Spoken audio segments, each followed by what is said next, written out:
Hello guys, maganda nga po. Nakapasok na ba kayo guys sa loob ng Amoranto Resort Complex? Alika, samahan nyo ako.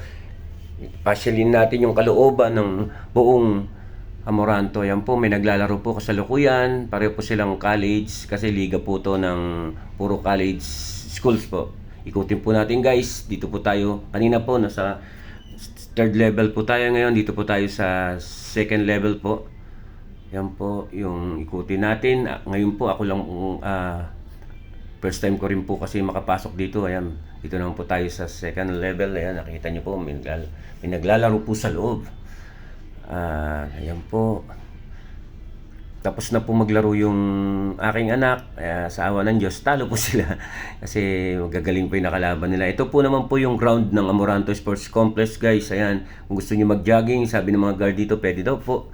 Ayan, sa umaga, sa hapon, ayan po yung kabuuan. Tapos, ayan po, yung palabas sa Chuatico, Scout Chuatico. Ito naman po yung sa kabila. Pumapasok ka, ito naman po yung papunta sa parking area, guys. Nasa second floor po kasi yung pinaka basketball court.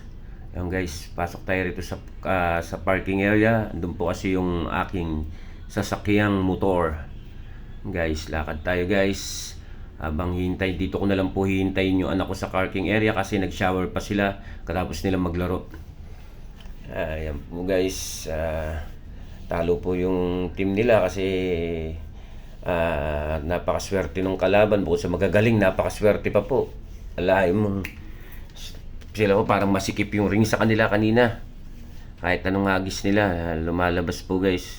Samantala sa kalaban nila, kahit anong hagis guys na shoot, ayan po yung aking motor guys. Hintayin ko na lang dito yung anak ko habang hindi pa siya tapos maligo siguro dahil pira dun sa salamat sa mapanonood.